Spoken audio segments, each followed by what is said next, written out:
तो वृश्चिक लगन वालों के लिए हम चर्चा कर रहे हैं राहु की प्लेसमेंट के बारे में। और ये वीडियो रहेगी अब आपके 6th हाउस के लिए। 6th हाउस जो आपके चार्ट में मंगल का ही घर है। और अगर मेष राशि में यहाँ राहु स्थित हुए तो वास्तव में राहु आपको किस प्रकार से यहाँ प्रभावित कर सकते हैं। देखिए, यहाँ हमें कोई भी ऐसा प्लेनेट ही चाहिए राहु जैसा ही, तो यहाँ राहु बहुत ही बेटर परिणाम दे सकते हैं। लेकिन कुछ मामलों में एक तो आपको ज़्यादा स्ट्रगल करना पड़ेगा और कुछ मामलों में यहाँ राहु के रिजल्ट कभी कभी उतने बेहतर नहीं रहेंगे। राहु की ये प्लेसमेंट है तो मुख्य तौर पे आपके लिए अगर कोई भी ऐसी लाइफ में स्थिति बनती है जहां पर आपको काफ़ी क्विकली फैसला लेना पड़ता है या काफ़ी क्विकली सिचुएशन को हैंडल करना पड़ता है, उन मामलों में राहु आपको बेहद सपोर्ट करेंगे। अब क्योंकि राहु के जो डिस्पोजिटर हैं वो मंगल हैं और मंगल आपके खुद के लग्नेश भी हैं, इसलिए मंगल की भूमिका यहाँ काफ़ी अहम होगी। और अगर यहाँ राहु के साथ मान लीजिए कोई शुभ ग्रह बैठा है तो वो शुभ ग्रह पर काफ़ी नकारात्मक असर पड़ेगा। इसलिए या तो यहाँ राहु आपके चार्ट में अकेले हों या फिर वो किसी ऐसे प्लैनेट के साथ ना हो जो आपके चार्ट के हिसाब से या इवन वो पर्टिकुलरली एक शुभ ग्रह हो, तो ऐसी कंडीशन में उस शुभ ग्रह के ऊपर काफ़ी नकारात्मक असर पड़ेगा। राहु यहाँ है तो जातक के लिए अपने कैरियर को हैंडल करना बहुत आसान होता है, लेकिन कभी कभी शुरुआती फेज में ये स्ट्रगल बहुत ज़्यादा देता है कैरियर को लेकर। ऐसा तब हो सकता है जब आपके चार्ट में अन्य ग्रहों की स्थिति बहुत बेटर ना हो या इवन सूर्य भी बहुत कमज़ोर स्थिति में हो।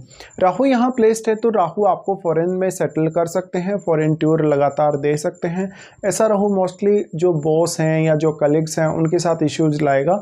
साथ में क्योंकि अब आपके जो लग्नेश हैं वो मंगल हैं और मंगल ही आपके छठे घर के भी स्वामी हैं, इसलिए इस बात की संभावना बहुत ज़्यादा बन जाती है कि जातक काफ़ी ज़्यादा रिस्क टेकिंग एबिलिटी वाला होगा और अपने रिस्क को कभी भी वो मिनिमाइज़ करने के बारे में नहीं सोचेगा।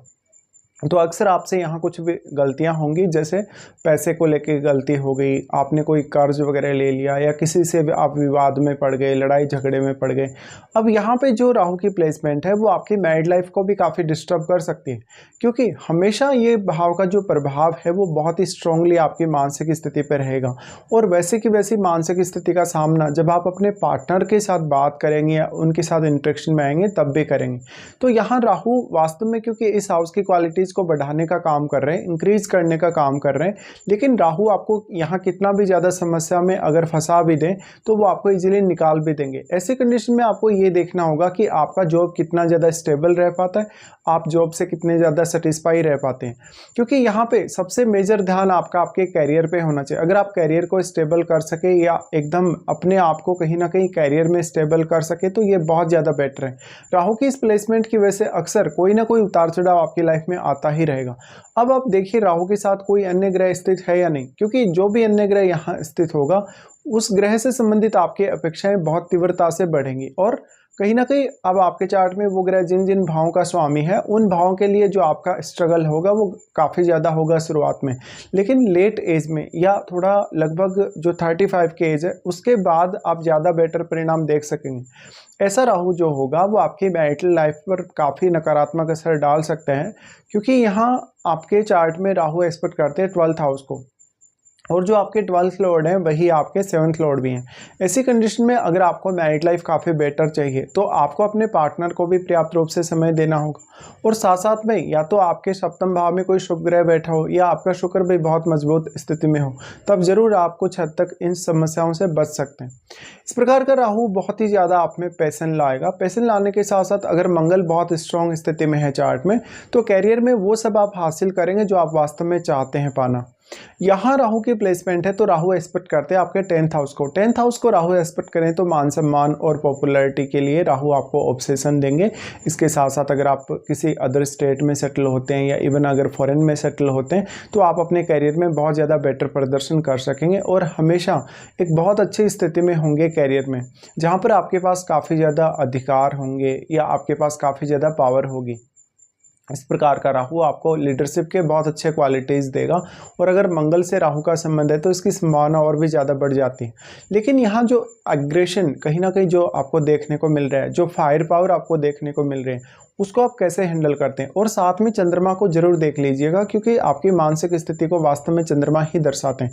तो चंद्रमा आपके चार्ट में अब कमज़ोर स्थिति में नहीं होने चाहिए या वो शनि के प्रभाव में या राहु के प्रभाव में नहीं होने चाहिए। नॉर्मली हम यही मानेंगे कि यहाँ का राहु आपको काफ़ी ज़्यादा प्रोटेक्शन देने का काम करेगा और हमेशा हर प्रकार की कंडीशन में आपको कार्य करने में सक्षम बनाएगा। लेकिन क्योंकि उतार चढ़ाव बहुत ज़्यादा रहने की वजह से और आपकी अपेक्षाएं काफ़ी ज़्यादा तीव्र रहने की वजह से आप उतने ज़्यादा धैर्यशाली नहीं होंगे और काफ़ी बार अपने निर्णयों को क्विकली बदलेंगे। इस वजह से आपको नुकसान होने की संभावना उतनी ज़्यादा बढ़ जाएगी और आपकी लाइफ में स्टेबिलिटी की कमी रहेगी। फिर राहु का प्रभाव पड़ेगा आपके 12th हाउस पे, यानी इनका एस्पेक्ट रहेगा 12th हाउस पे। अब यहाँ राहु के साथ बैठे हुए ग्रह का रोल बहुत ही ज़्यादा महत्वपूर्ण होगा, क्योंकि वो ग्रह अब राहु की वजह से काफ़ी मल्टीप्लाई हुआ है, उस ग्रह की क्वालिटीज़ काफ़ी मल्टीप्लाई हुई हैं। तो वो ग्रह इतना ज़्यादा सक्षम है कि वो राहु की तुलना में केतु को ज़्यादा प्रभावित कर पाएगा।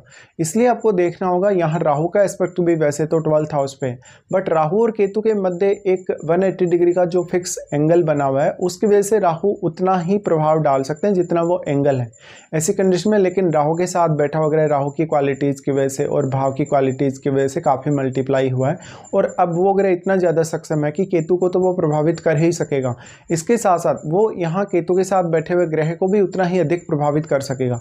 तो ये आपको देखना चाहिए। इसके साथ साथ आपको देखना होगा कि 12th हाउस में केतु के साथ जो भी प्लैनेट बैठा है, उस प्लैनेट विशेष से रिलेटेड और उन भावों से रिलेटेड जिन भावों को रिप्रेजेंट कर रहा है, वहाँ आपको क्वालिटीज़ में कहीं ना कहीं कमी देखने को मिलेगी या आप उन भावों से जुड़े हुए कार्यों के लिए काफ़ी स्ट्रगल करते हुए नजर आएंगे। तो ये आपको सब देखना होगा। इसके साथ साथ केतु के साथ वास्तव में क्या कोई फायरी प्लैनेट तो स्थित नहीं है। अगर फायरी प्लैनेट स्थित हुआ केतु के साथ तो ये आपके मैरिड और कहीं ना कहीं आपके जो स्वास्थ्य है उसके ऊपर बहुत गहरा असर डालेगा और इस वजह से कभी कभी आप अपने जीवन साथी के साथ लड़ाई झगड़ा कर लेंगे, विवाद कर लेंगे या अपनी सेहत में काफ़ी उतार चढ़ाव देखेंगे। इस प्रकार का जातक अगर जितना ज़्यादा फास्ट निर्णय ले, बिना सोचे समझे जितना ज़्यादा निर्णय लेगा, उतना ही ज़्यादा उसके लाइफ में रिस्क बढ़ता जाएगा।